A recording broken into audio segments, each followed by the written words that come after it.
The gulls circled low that morning, their cries sharper than the wind that scoured the Fisher family's bluff. Samuel Fisher noticed them before he saw the house. Thin white arcs against a pewter sky, spiraling over the cliff as if waiting for something to rise from the surf. The path he took had once been solid earth, now fractured with cracks and pocked by pools of brine. The sea had been eating away at this place for years, but the pace seemed faster now, like a hunger that had learned its own name. He had been gone 8 years. The war had taken him south, and work had kept him there. Letters from home had grown rare.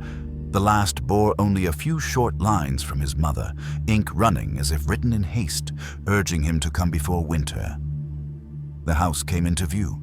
A salt-worn structure crouching against the wind, shingles curled like old bark. Through the wavering glass of the kitchen window, Samuel saw the silhouette of his father, seated but unmoving. Inside, the air was damp, smelling faintly of fish oil and kelp. His mother stood at the stove, stirring nothing in a pot. "They've been talking louder," she said without turning. Her voice was flat, but her hands trembled as they gripped the wooden spoon. Samuel glanced at the window. "The gulls?" Her eyes flicked to him, sharp, almost offended. "Not the gulls." Dr. Elias Morton, who had attended the Fisher family for 3 decades, would later write in his private notes that returning sons often misinterpret the first signs. "They look for sickness in the body," he wrote, "when they should be watching the air in the room, the way shadows hesitate, the way the patient begins answering questions no one has asked aloud." That first evening, Samuel sat with his father in the small parlor. The old man's skin had the color of driftwood, his gaze fixed on the window where dusk pressed against the glass. "Tide's turning," he murmured. Samuel assumed he meant the weather, but his father's knuckles tightened on the arm of the chair as though bracing for a blow. Midway through the night, Samuel woke to a sound, low, deliberate, and almost human. It rose and fell with the waves, a cadence that seemed to form words just beyond comprehension. He stood at the open window, the wind cold against his face, and for a moment he thought he saw movement in the water. Not the sudden flash of a fish or seal, but something slower, larger, waiting. The next morning, the beach below the bluff was narrower. The tide had climbed higher than he remembered, dragging away stones that had been there his whole life. His mother was in the doorway when he came in, her eyes fixed on the floorboards. "Your grandfather heard them too," she said, the night before they came for him. In his later testimony, Dr. Morton would note this was the first direct reference to what the family called the taking. The language varied, claimed, chosen, given, but the meaning was always the same. A debt had to be paid, and the sea collected in its own time. Samuel did not yet believe it. He believed in rot and erosion, in the cruelty of weather, in the way salt can break stone. But that night, standing on the bluff with the wind screaming in his ears, he thought he heard his name carried in the surf. And it was not a voice he recognized. The words followed him into waking like a tide pulling at his ribs. Samuel sat up, listening, half expecting the sound to return. The house was still, yet the air seemed to carry an aftertaste of brine, as though the sea had briefly passed through the room. Downstairs, his father was gone from the chair. The hearth was cold, the kind of cold that felt deliberate, as if no one had wanted warmth that night. His mother was at the table, peeling potatoes with slow, mechanical strokes. She didn't greet him, just kept her eyes fixed on the knife. "They called for you," she said at last, without looking up. The word they landed in his stomach like a stone. Samuel wanted to ask who she meant, but the way her hands tightened around the blade told him she wouldn't answer plainly. From my perspective, having studied the Fishers for years before the events reached their peak, this was the second signal. The first was silence, the second was acknowledgement. Once the family began speaking of them without definition, the pact was already in motion. That acknowledgement seemed to loosen something, and events began to move with unsettling speed. Later that morning, Samuel walked the length of the beach. The waterline had changed again, claiming a crooked pine that had stood sentinel at the edge of the sand for decades. Its roots sprawled like exposed nerves, and in the wet hollow where it had stood, he found a dead herring, its scales dulled, its mouth open in what looked uncomfortably like a scream. Halfway back to the bluff, he spotted his father on the rocks, staring at the horizon. The old man didn't turn when Samuel approached. "I tried to give them what they wanted," he said quietly. "It's not always enough." Samuel felt the chill of those words long after they parted. That evening, the gulls were gone, replaced by a slow, rolling mist that rose from the sea and crept inland. The fog muffled every sound except for a faint, rhythmic splash. At first, he thought it was the tide, but the intervals were too precise, like measured steps in water. By the time he reached the edge of the cliff, the mist was so thick he could see only the nearest rocks below. Something darker shifted just beyond them, circling. It vanished when he leaned closer. That night he dreamt of water filling the house. Clear at first, then black as ink. In the dream, his father sat calmly in the chair, the water rising to his chest, while his mother stirred her empty pot, unfazed. Above the surface, Samuel could still hear the voice from the night before, repeating his name with terrible patience. He woke to find the wind had changed direction, carrying the smell of low tide deep into the house. His father was back in the chair, his clothes damp, his boots leaving faint puddles on the floor. Samuel stared at him, wanting to ask where he'd been, but the old man's eyes were vacant, as though part of him was still out there in the dark water. Dr. Morton's notes from that winter make repeated mention of return symptoms, signs in those chosen before they vanish. Damp clothes without reason, unbroken silence, a gaze that no longer focuses on anything within the room. Samuel didn't yet see it, but the shoreline was already claiming its next name. The next morning brought a pale sun, weak and cold as a dying lantern. Samuel stepped outside, feeling the ground shift subtly beneath his boots. Not an earthquake, but something slower, a settling, as if the land itself was loosening its grip on the world. At the edge of the bluff, he spotted a figure kneeling among the rocks. It was Jonah Ellsworth, a fisherman from the next cove, his oilskin jacket slick with seawater. Jonah was prying something from the tide pool with a length of driftwood. When Samuel called his name, Jonah didn't look up. "Not yours," he said, his voice flat. "Not yet." From what I gathered later, Jonah had been the one to find the last offering, though in truth, finding was only ever part of the story. In these matters, discovery was rarely accidental. The sea had a way of placing its signs in the path of the right eyes. By midday, word spread that a young man from the village, one who often drank too much and walked the shore alone, had been pulled from the water. There were no wounds, no struggle, just an expression of quiet astonishment frozen on his face. Samuel overheard the talk at the small dockside tavern. "Third one this winter," a man muttered over his ale. "Tide's hungry." The others nodded without surprise, as if the sea's appetite was as inevitable as frost. He returned to the house to find his mother sewing in the dim parlor. She paused when he entered, her needle hovering in the air. "It isn't always our blood," she said, though he hadn't asked her anything. "But when it is, you'll know." That night, the fog rolled in thicker than before, smothering the moon. The air felt heavy, charged, as though it carried a silent countdown. Samuel couldn't sleep. Each time he closed his eyes, he saw the young man's astonished face, the empty docks, the dark horizon. Close to midnight, a sound drew him to the window, a dragging like wet cloth pulled over stone.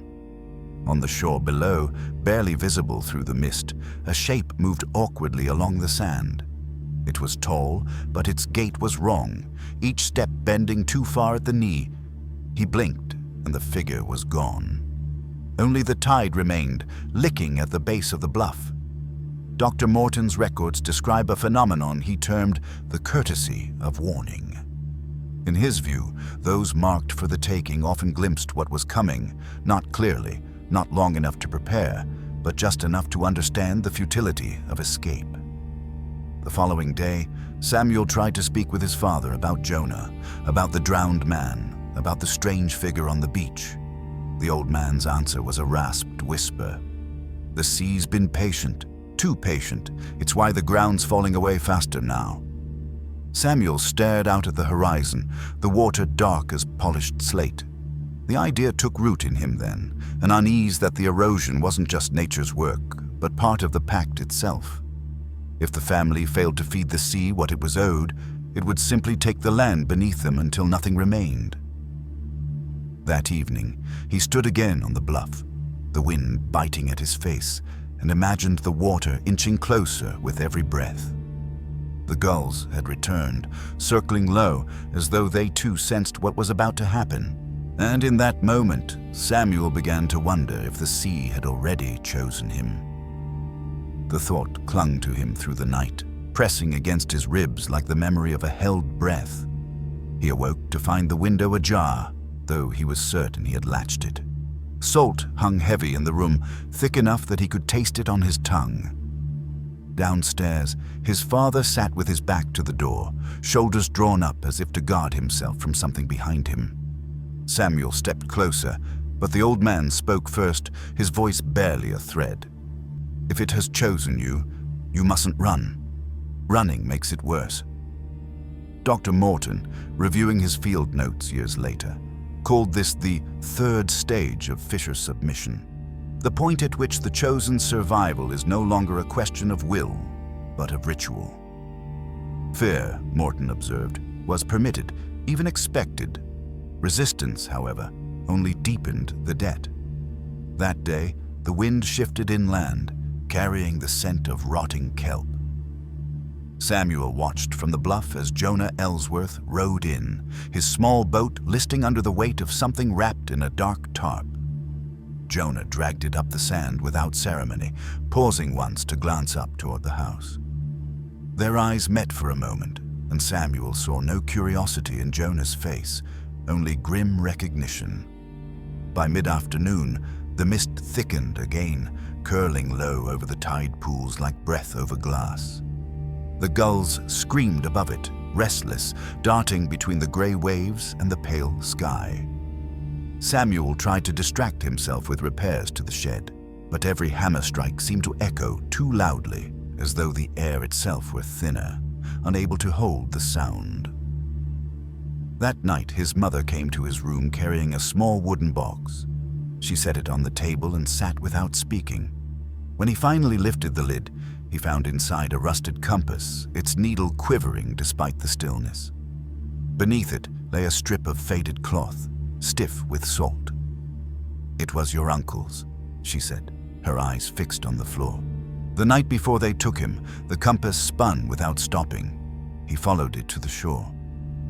She reached out and closed the lid with a quiet snap.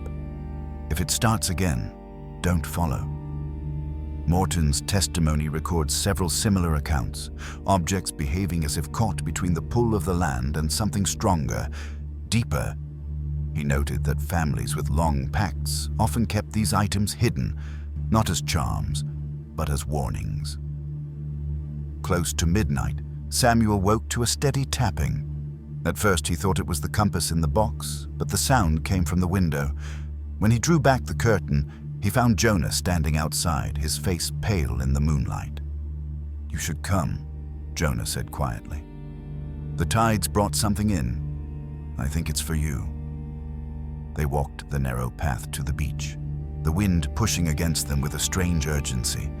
The waves broke in uneven bursts, pulling the sand in deep channels. Jonah stopped at the edge of the water and pointed. In the shallow surf lay a shape, half buried in foam. Samuel took a step forward, his heart thudding hard enough to drown out the sea. For a moment, he thought it was a seal, or perhaps a drowned man, but as the water shifted, he saw it was neither. It was a figure shaped like a man, but carved entirely from dark, water-smooth stone, its features eerily close to his own. The stone face stared back at him with eyes that seemed older than the sea itself.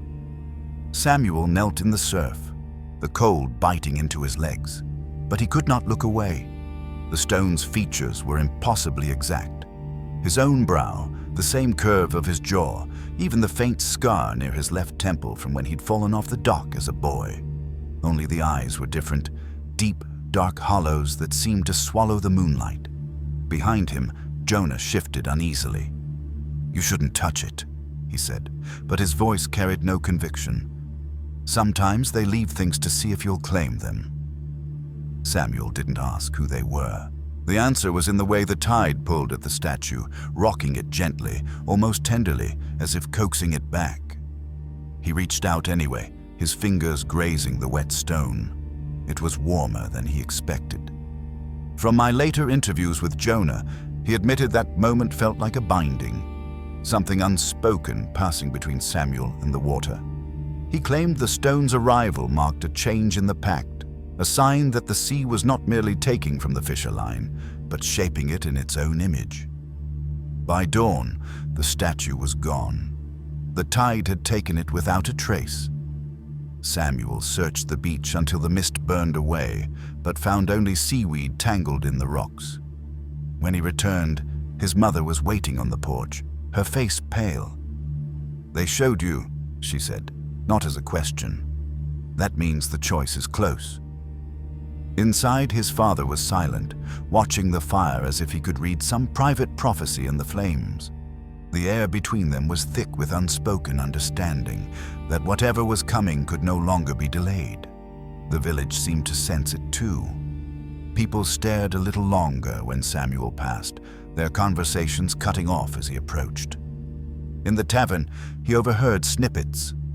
"It's the fisher boy this time. He's marked. Won't be long now." No one spoke to him directly, as if acknowledging it aloud might hasten the moment. That evening, the compass in the wooden box began to spin. Slow at first, then faster, until the needle blurred. Samuel sat beside it, feeling the pull in his chest match the turn of the needle, an invisible thread tightening between him and the shore. Dr. Morton's notes describe this as the summoning pull, an instinctive compulsion to move towards the water, even without conscious decision. It was, he wrote, the most dangerous stage, for it made compliance feel like inevitability. Near midnight, unable to resist, Samuel stepped outside. The wind was calm, the sea unnaturally still. The gulls were absent, as though driven off by something larger. The path to the bluff seemed shorter than ever, each step carrying him with dreamlike ease. At the edge, the moonlight revealed the tide far lower than usual, exposing black, glistening rocks that stretched into the distance. Between them, small pools shimmered like fragments of broken mirrors. And there, at the farthest visible point, stood the stone figure once more, half submerged, its face turned toward him. He started down the rocks, barely feeling the cold under his feet. The water crept higher as he neared, swirling around his knees. The figure waited, unmoving, yet he felt certain that its eyes followed him. And then, just as he reached it, the tide surged without warning, a sudden, powerful swell that knocked him backward and dragged the statue into the black. He staggered to his feet, soaked and shivering, certain now that the sea was playing with him. The idea lodged deep, colder than the water in his bones. It was not simply hunger or malice, it was amusement. The sea was testing him, seeing how close it could draw him before pulling back. That realization brought no comfort, only the sense of being a fish returned to the tide for sport, to be caught later at its leisure. When Samuel returned to the house, the fire was dead. His mother sat in the darkened parlor, her hands folded tightly in her lap. "It won't let you go now," she said, her voice barely more than a whisper. "Once it notices you, it always comes back." Dr. Morton would later remark on this moment as the concession stage, when the family ceases all pretense of hope and begins to prepare the chosen for departure. The psychological shift was subtle but irreversible. Words became more final, silences heavier, and gestures took on the weight of farewells. The following day, the erosion at the bluff grew worse. A section of the path collapsed into the sea, taking with it the fence that had marked the edge of the fisherland for generations. Jonah came by to help secure what was left, but his presence only deepened Samuel's unease. "They're in the shallows tonight," Jonah said, hammering a post into the ground. "Close enough you could see them if you had the right eyes." Samuel didn't ask what they looked like. He feared the answer might match the hollow-eyed face of the stone figure. That night, the compass spun again, but slower, like a clock winding down. Samuel sat by the window, staring at the moonlit water. He thought about leaving, walking inland until the salt was gone from the air, until the whispers faded. But the idea withered almost as soon as it formed. Something in him knew the sea would follow. Just after midnight, he heard a sound like a hand rapping on the outside wall. 3 knocks, deliberate and spaced. He froze, listening, then heard it again from the opposite side of the house. His father stirred in his chair but didn't rise. "They're asking," the old man said, his eyes still closed, "if you're ready." Samuel felt the truth in the words. The knocks were not for entry. They were an invitation. Dr. Morton once noted that the final stage before the taking often involved this kind of formal request, though it was never spoken aloud in the human tongue. He believed the family had learned to interpret the signs the way sailors read shifting winds. Unable to bear the stillness, Samuel went outside. The night was breathless, the fog hanging low. He could see the wet marks on the walls where the knocks had landed. 3 faint prints, not shaped like any human hand. At the bluff's edge, the sea lay unnaturally calm, reflecting the moon in a single, unbroken sheet. And then, at the farthest point of sight, something broke the surface. It wasn't the statue this time. It was taller, thinner, its movements slow and deliberate. The figure turned, and though Samuel could not make out its features, he felt the same disquiet as before, the undeniable sense of recognition. It raised one arm in a gesture both inviting and commanding. Samuel stood frozen, the wind finally rising behind him, pushing him forward as though the whole night were conspiring to see what he would do. And as the figure's arm remained outstretched, he realized it wasn't asking, it was summoning. The word pulsed in his mind, summoning like a drumbeat felt rather than heard. The arm stayed aloft, unnervingly steady despite the slow sway of the tide. Samuel's breathing grew shallow, each exhale clouding in the cold air, until it seemed his own body was keeping time with the rise and fall of the waves. He didn't move forward. Not yet. But the pull was there, a quiet insistence beneath his ribs. It was less like being commanded, and more like being reminded of a promise he'd somehow forgotten making.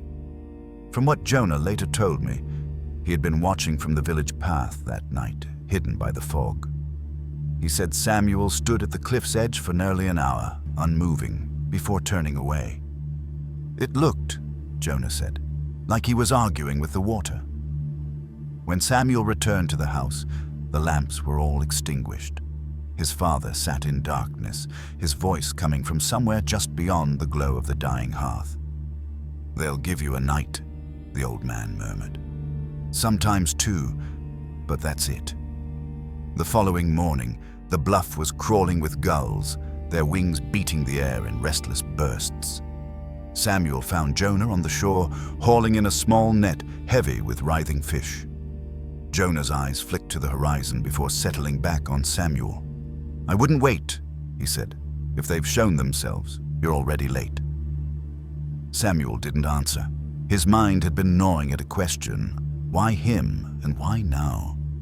The erosion was faster, yes, and the family had gone years without a direct claim, but something about the urgency felt different. Dr. Morton's field journals mention a pattern in coastal pacts. Sometimes the choosing is random within the bloodline, but in rare cases, The sea demands a particular successor before the current keeper is gone. "It is not about death," he wrote. "It is about continuity. The living become the offering while the elder remains to bear witness." That afternoon, Samuel went to the farthest edge of the Fisher land, where the earth had split into jagged steps down to the tide. He found there what could only be described as a shrine, a circle of stones slick with algae, and in the center, a shallow pool that mirrored the sky, even in shadow. In the water floated objects he recognized: a tin cup from the kitchen, a strip of cloth from his childhood coat, and, most disturbing, a lock of his own hair, taken without his knowing. The hair alone was enough to confirm that this was no accident. The sea wasn't just waiting for him to come, it had already begun claiming pieces of him. That night, the summons came again. This time there was no figure, only the voice, low, resonant, slipping in through the cracks in the house like a draft. It said his name once, and though the sound was alien, it was threaded with something that felt almost familiar. Samuel rose before he realized he was moving. The floorboards didn't creak, the door didn't groan. Everything seemed to aid his leaving. Outside, the moon was hidden, but the path was visible in a faint silver light that came not from above, but from the water. Down at the shore, the waves broke in long, deliberate breaths, each one drawing him closer until he stood ankle-deep in the freezing surf. The sea waited, patient and vast, as if it knew there was nowhere else for him to go. And as the next wave surged, he understood this was not the taking, it was the beginning of the bargain. The water lapped higher, curling around his calves like cold fingers, but it did not pull. Instead, it lingered, each retreat slower than the last, as though considering him. Samuel stood rooted in place, waiting for the violence he had been warned about, but it never came. From my later study of the Fisher records, this moment marked a deviation from the expected ritual. Traditionally, the chosen were taken swiftly after the summons, without negotiation. That the sea lingered suggested either hesitation or interest in something beyond the standard debt. Then came the sound, a low hum beneath the water, more felt than heard. It vibrated through his bones, into his teeth, and behind his eyes until his thoughts seemed to tremble. For an instant, his mind filled with images not his own. Storm-lashed cliffs, ships splintering in the dark, pale hands reaching through foam. When he stumbled back, the tide receded in a sudden, unnatural pull, leaving him gasping in the wet sand. The waves flattened, the hum gone, as if it had never been there at all. He returned to the house soaked, his skin numb. His mother met him in the doorway, her gaze flicking to the dark stain of seawater creeping up the hall floorboards. "It's speaking to you now," she said, not unkindly.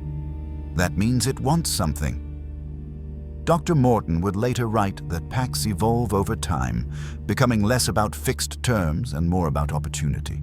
The ocean, he believed, sought advantage when weakness presented itself, and Samuel, newly returned, estranged from the rhythms of his family's coastal life, was a crack in the wall the sea had waited decades to find.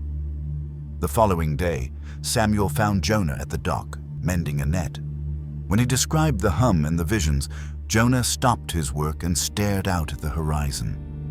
"That's not the taking," he said. "That's an opening. You could make your own terms, if you're willing to give it something first." The thought lodged deep in Samuel's mind. If the pact could be bent, even briefly, perhaps he could trade something other than himself. But the question was what the sea would accept. That night, the wind was still.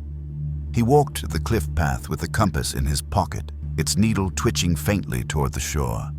The shrine was there again, though the objects within had changed. The tin cup was gone, replaced by a sprig of withered kelp, and the cloth had been folded neatly as if by careful hands. In the pool's reflection, Samuel thought he saw movement beneath the surface, shapes sliding in slow arcs, like shadows cast by something enormous. He bent closer, and the water shifted to show him his father's face, pale and still, eyes open to the black. He jerked back, stumbling onto the rocks. The vision faded instantly, the pool reflecting only the dim stars overhead. When he returned home, his father was in the chair, alive but watching the fire with the same expression from the vision. Samuel felt a cold certainty that the sea had shown him what it wanted. He didn't sleep. Every creak of the house, every sigh of wind against the shingles seemed like a countdown to something inevitable. And by dawn, Samuel knew the bargain would demand a sacrifice far closer to him than he had imagined. The light came pale and thin over the water, carrying with it the scent of brine and something metallic, like the edge of a blade. Samuel watched from the kitchen window as his father moved slowly along the bluff, leaning heavily on his cane. There was a deliberation to the old man's steps, as though he were walking toward something he had already accepted. Samuel's chest tightened. The image from the pool, the lifeless face, eyes open to the dark, was no longer just a vision. It felt like a prophecy. And if the sea was truly asking for his father, then perhaps the bargain was already written, and Samuel's role was only to witness. But the thought of standing idle, letting the tide take what it wanted, festered like rot. He left the house and followed his father, boots crunching over frost-hardened earth. "You don't have to go," Samuel said when he caught up. His father did not look at him. "I've been waiting for this longer than you've been alive. This is how we keep the rest of you safe." From my later examination of similar cases, I know this moment for what it was: the witness appointment. The elder chooses the next in line not by survival, but by watching. It ensures the memory of the taking is carried intact, without denial, into the next generation. Yet Samuel could not accept it. "What if there's another way?" he pressed. "There isn't." The old man's voice cracked, not from weakness, but from the weight of conviction. "You think you're the first to want to cheat it? The sea doesn't forget." By midday, the sky had thickened to slate, the horizon lost in a smear of cloud. Jonah arrived at the house without knocking, his oilskin dripping on the porch. "If you mean to stop it," he said, "you have to act tonight. Once they've claimed the one they came for, there's no undoing it." Samuel felt the words strike deep. Jonah's gaze didn't waver. "But you should know, offering something else might not save you. It might just feed the hunger." That evening, the house was silent except for the occasional groan of the beams in the wind. Samuel's father sat in his chair, cane resting across his knees. His mother lingered in the doorway, her eyes rimmed red. Neither spoke when Samuel gathered the wooden box with the compass and cloth, tucking it under his arm. He made for the shrine. The path was slick with frost, the air biting hard in his lungs. The tide was low again, exposing black rock slick as glass. The pool reflected no stars tonight, only a swirling darkness, as if the sea itself had tunneled down into the earth. He laid the compass in the water, the cloth beside it. The pool stilled. Then came the hum again, deeper now, vibrating through the stones beneath his boots. A shadow moved in the reflection, its outline both human and not, a suggestion of limbs too long, a head that tilted with a strange grace. Samuel spoke into the dark. "Take me instead." The hum shifted, a note higher, almost curious. And then, without warning, the tide surged in from all sides, filling the shrine, knocking him backward. He scrambled to his feet, heart pounding as the water receded just enough to reveal what had replaced the compass. It was his father's cane. And in that moment, Samuel understood the sea had never asked for his father at all. The truth cut through him like the sudden cold of deep water. All his father's quiet resignation, his mother's watchful grief, it had been for nothing. The debt had a name, and it was his. The cane in the pool was no symbol. It was a marker, a declaration. The sea was returning what it didn't want and keeping its claim on what it did. Samuel staggered back from the shrine, the frost on the rocks biting into his palms. The hum that had filled the air was gone, leaving only the faint hiss of the tide reclaiming its pools. Every instinct told him to run, but some part of him already knew he could not leave the shore. From the Fisher case files I studied decades later, this was the confirmation moment, when the chosen understands there is no substitute. Many tried to bargain again, even at this stage. None succeeded. The ocean's choices, once made, were absolute. When Samuel returned to the house, his father was no longer in the chair. His mother sat alone in the dim light, her hands folded around an empty mug. She looked up at him without surprise, as if she had known what the night would bring. "It's you then," she said softly. "It's always been you." He wanted to demand why she hadn't warned him sooner, but the question died on his tongue. Warnings would have changed nothing. The following day, Jonah came again, his boots tracking wet sand into the hall. He shut the door behind him and leaned in close. "If it's you they want, you'll see them tonight. Properly, this time." Samuel frowned. "I've seen them already." Jonah shook his head. "No, you've seen shapes, shadows. That's not the same as when they come to take you. You'll know the difference." By late afternoon, the wind had dropped to nothing, leaving the air unnervingly still. The sea lay flat as a sheet of steel, reflecting a sky the color of smoke. The gulls were gone. Even the usual creak of the timbers in the house seemed to have fallen silent. He kept to the window as dusk bled into night. The compass on the table spun lazily, as though conserving its strength for what was coming. Every so often, he thought he heard the faintest knock beneath the floorboards. 3 measured beats like before, but quieter, more deliberate. At midnight, the fog began to rise from the water, rolling in with the slow certainty of a tide that would not turn back. Samuel stepped outside, drawn to the cliff's edge. Below, the beach was already gone, swallowed by the dark water. Out in the shallows, he saw them, tall, thin shapes breaking the surface, moving with the rhythm of the swell. They circled slowly, their pale faces just visible in the moonlight. The way they moved was wrong for the water, as if the sea parted for them rather than carrying them. One of them turned toward him, and though it was too far to see the features clearly, he felt the recognition again, sharper this time, an echo of the stone face, but living. It lifted its arm, the same gesture he had seen before, but now there was no invitation in it. This was command. The others began to move closer in unison, the water between them flattening into a dark, glassy path that led straight to the base of the bluff. And as they advanced, Samuel realized the bargain was not to save himself, but to follow. The truth landed in him like the cold of the deep. The pact was never about survival. It was about continuity, walking into the water not as prey, but as something meant to join them. The thought struck him with a strange mix of dread and inevitability. They moved in silence, the black water rippling only around their limbs, never against them.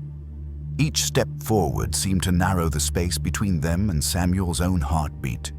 His legs ached with the urge to step down toward the shore, as though a thread had been tied around his chest and was slowly, steadily being reeled in. In later interviews, Jonah Ellsworth would tell me he saw Samuel that night from the bluff's shadow. "He looked like a man standing on the edge of sleep," Jonah said. "Not frightened, not calm either, just halfway gone." Samuel took one step forward. The wind rose behind him in a single long breath, pushing at his back. His boot slipped on the frost-slick grass, and for a heartbeat, he thought he might tumble forward into their path. But he caught himself and stepped back instead. The reaction was immediate. The shapes in the water halted, their heads tilting in eerie unison, as though curious at his hesitation. One of them raised a long, pale hand, not beckoning this time, but pointing at him. The water around its arm glowed faintly, the light spreading outward in slow pulses. Dr. Morton, reviewing the Fisher records, called this the claim seal, a final mark ensuring the chosen could not leave the shore without consequence. It was, in his words, a tether stitched into the body through sight alone. Samuel felt it instantly. A heat spread through his chest, winding down his arms and into his hands until his fingers tingled. It wasn't pain, but it was binding.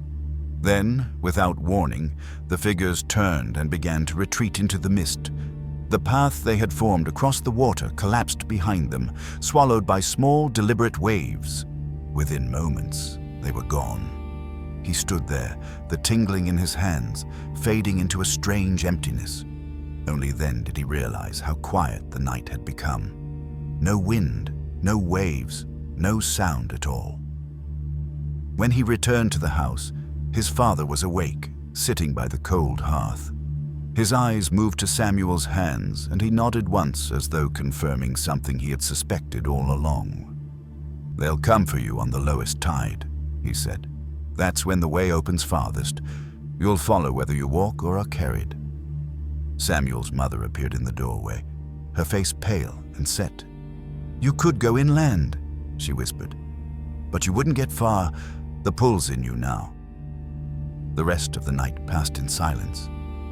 Samuel sat in his room, staring at the compass. Its needle no longer spun. It pointed steadily toward the sea.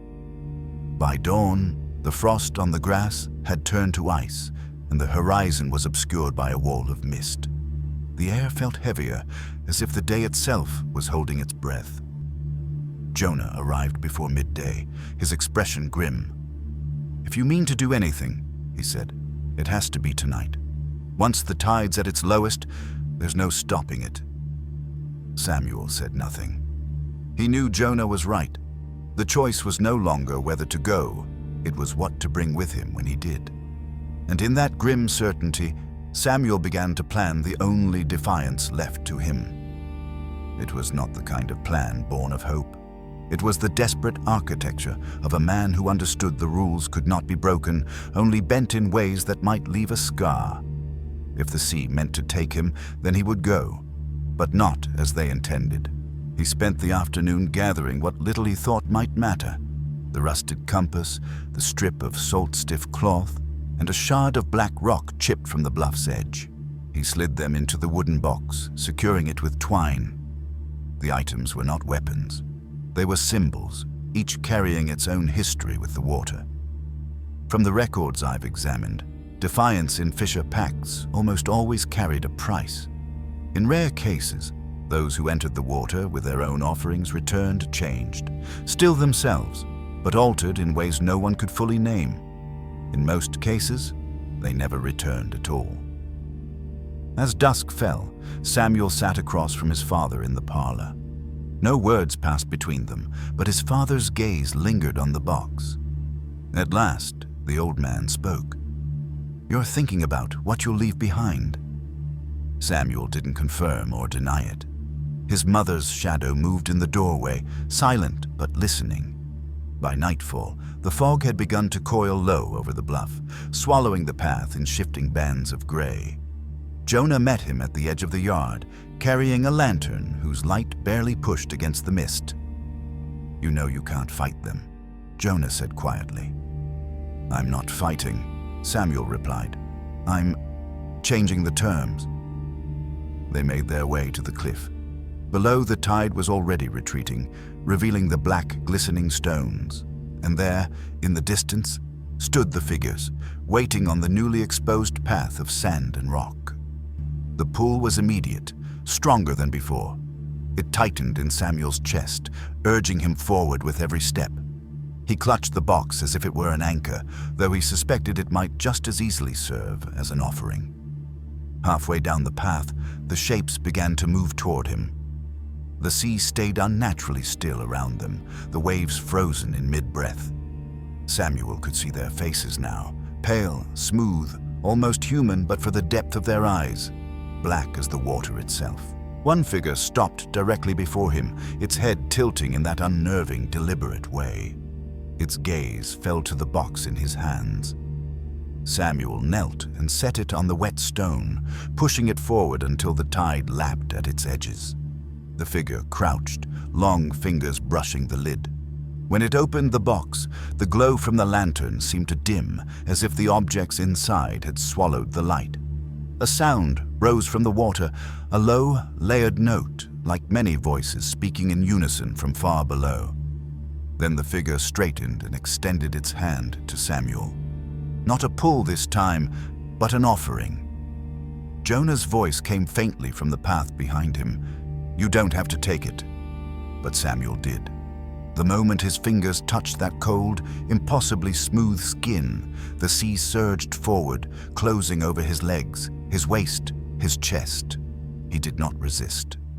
As the water reached his mouth, he saw the other figures circling, their black eyes fixed not on him, but on the box now sinking into the depths. And as the last air left his lungs, Samuel realized the sea had accepted his offering, but not in the way he'd hoped. The cold did not crush him as he expected. Instead, it held him as if the water had turned to hands, steady and unyielding. His eyes were open, but the darkness was not empty. It was alive, filled with shifting shadows that moved in slow arcs around him. The figures from the shore were here, their forms sharper now, their faces etched with the faint suggestion of human memory.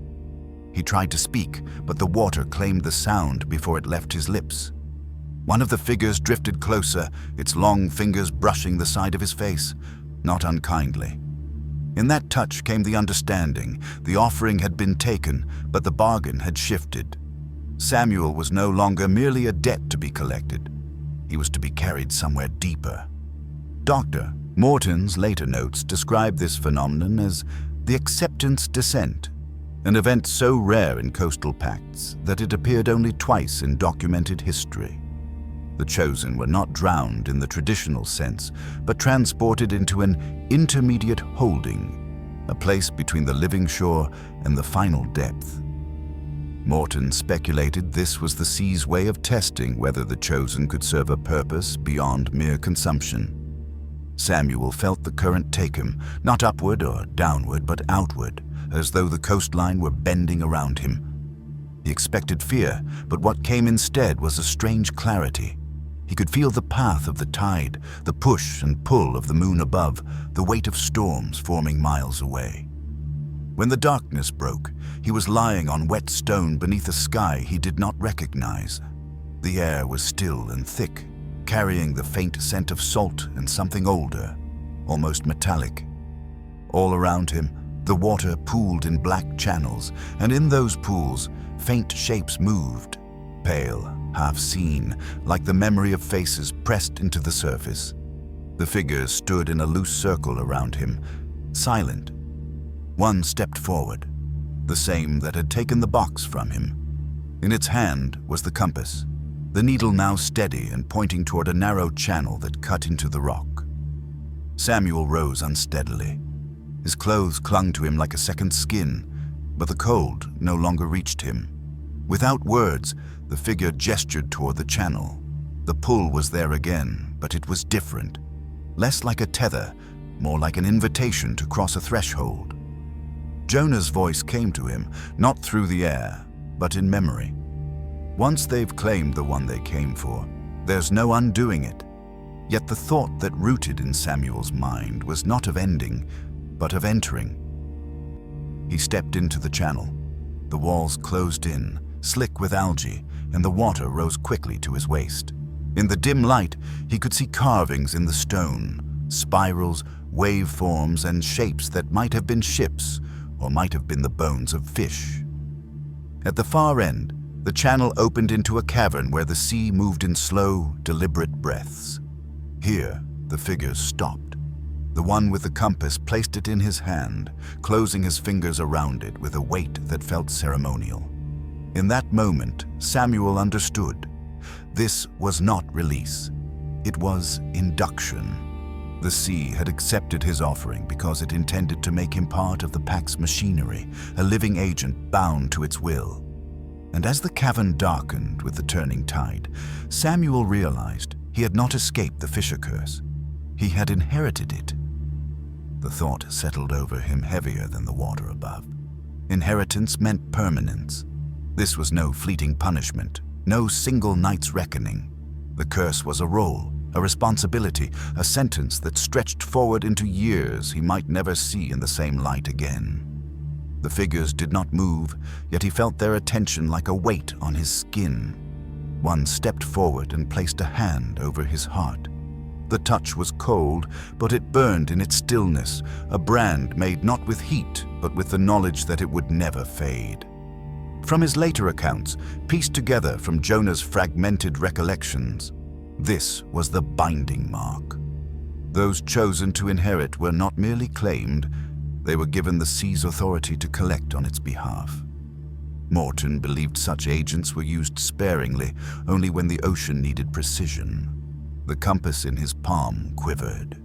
Its needle, instead of pointing north, fixed itself in a slow, deliberate sweep toward the mouth of the cavern. He understood it then. The device was no longer a navigational tool. It was a summons. Wherever it pointed, there the debt awaited. The water around his legs stirred, though no wave had entered the cavern. A shape rose in the pool, just under the surface. A pale, human face staring upward with unblinking eyes. It wasn't one of the figures. It was fresher, softer, marked by the confusion of someone who hadn't yet realized they were lost. Samuel knew what was being asked of him. His offering had bought him not freedom, but function. He was now to be the one who walked the shore, who listened for the hum, who placed the chosen in the water. The pull of the compass strengthened, urging him toward the channel. He stepped back through it, the figures watching but not following. Outside, the air was colder, the sky an oppressive lid of gray. The tide had risen nearly to the mouth of the passage, forcing him to wade the last stretch.